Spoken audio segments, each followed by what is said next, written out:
big Subaru day.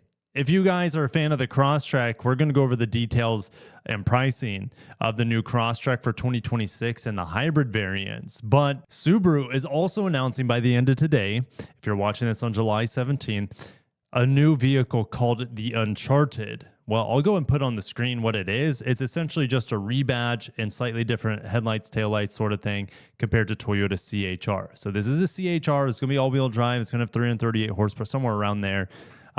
Full electric vehicle. All right. I think most people are going to be more excited for the Crosstrek Hybrid. So let's go ahead and get into that. And we're going to get into pricing compared to its competition, because I'm a little worried actually for the pricing here on the Crosstrek, especially the hybrid. But the non-hybrid just got a lot better, and let's get into why. They have got rid of the 2-liter on the Crosstrek and given it the 2.5-liter. Outside of the hybrid, this is the biggest announcement, is they're getting rid of the entry-level powertrain and kicking this 2-liter Boxer to the side. They're not going to use it anymore.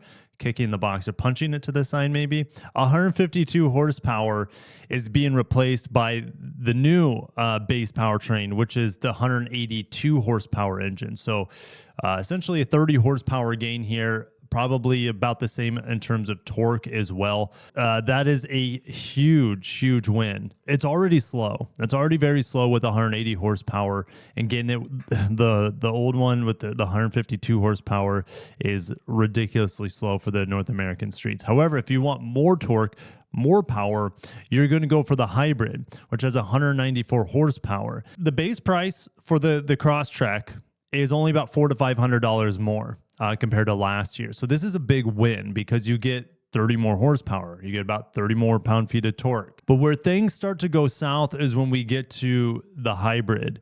Okay, the hybrids are only available on the sport grade and the limited grade. So the more expensive, or should I say the sport is kind of like the mid-grade, and the limited is the top of the line grade.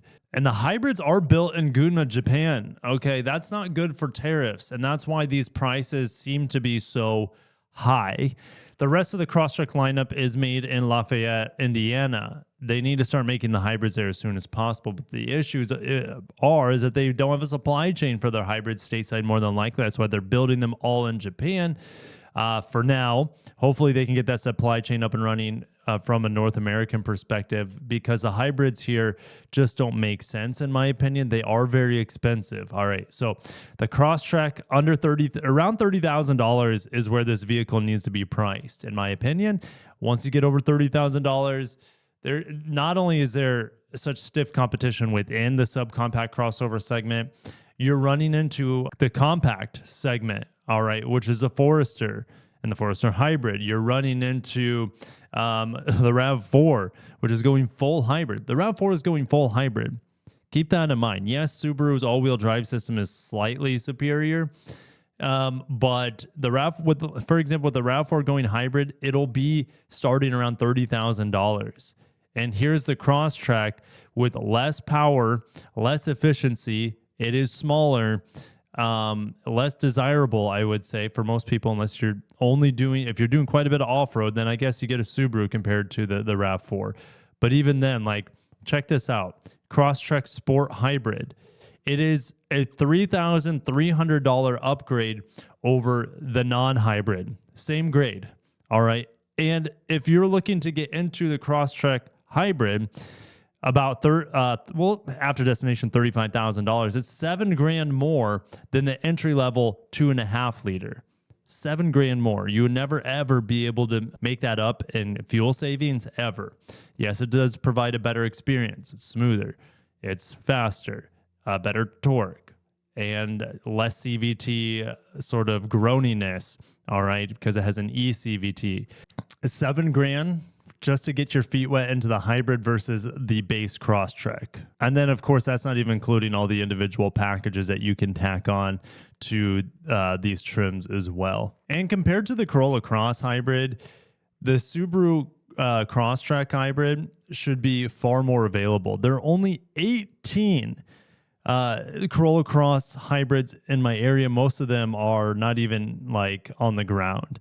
All right. And look what it costs to get into some of these. All right. I just saw one for a little bit of a price drop here, under $30,000. And we go to the Subaru pricing, $35,000. $35,000. So it's a $5,000 price increase over a Corolla Cross, but you'll be able to buy one. All right, because one is overpriced, and two, they're going to have better availability seemingly than these Corolla Cross hybrids. I mean, look at this. You can get into a RAV4 hybrid that's going to be more fuel efficient, bigger, and have a more juicy powertrain for under $33,000. Again, the Crosstrek Hybrid is at $35,000, and I know it might be slightly better equipped than this RAV4, but not worth it. Look how many CRV hybrids are in my area, almost 2,000. Again, there were 18 Corolla Crosses. Looking at the lowest price of the CRV, yeah, you can get them for under $35,000 or $36,000 at MSRP. You can get them for $33,000. Okay, so you can get, again, probably a more fuel efficient. It's going to be close. So it'll definitely be more efficient in town than the Subaru. But yeah, CRV, I know it's front wheel drive here, but the Corolla Cross, for example, standard all wheel drive. I know it's all-wheel drive, not mechanical. So Subaru does have an advantage there in terms of all-wheel drive sophistication.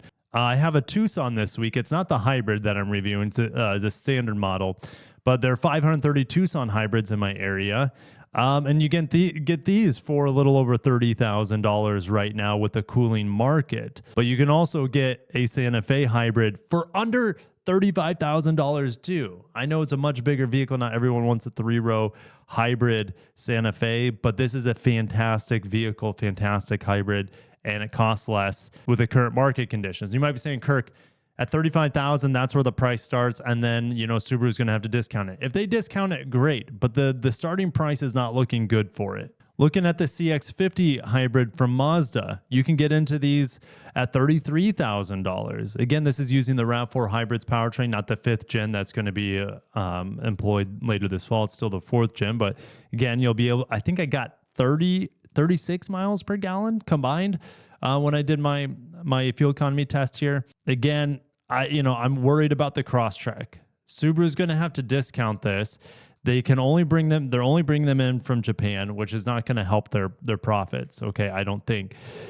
So again, tariffs could change at any point. So maybe I shouldn't be focusing on or even mentioning that at all. But I think it's worth mentioning. I also think the Wilderness should have a hybrid too.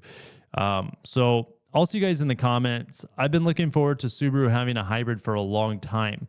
But now that I'm seeing these prices on the Crosstrek, I'm kind of worried. And if I look at my area for the Forester hybrid, the bigger brother, guys, look at what these are. They're already seeing price drops. They're just too expensive as well. It's about a $5,000 price increase from the Crosstrek.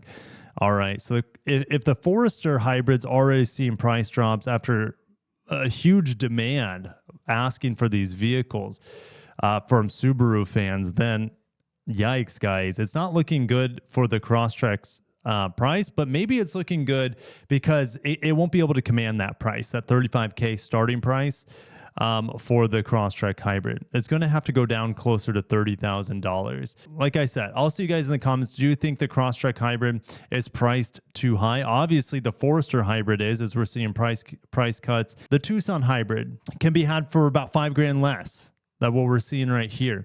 The RAV4, $5,000 less. The CX-50 hybrid, $5,000 less. All right, so we're seeing Subaru's hybrids is being priced too high to compete directly. And I know you might be saying, hey, it's a higher trim level. I get it, but we need to have these on the lowest trim levels as possible to get people into a Subaru hybrid. But anyways, I got to shut down. Thank you guys for watching. Stay tuned for what is that vehicle called? The Uncharted. That's the new vehicle. Subaru's Uncharted. Not a good name. I'll catch you later in the next Subaru update, and I'll have fun in the comments with you guys as well. Have a great day and peace.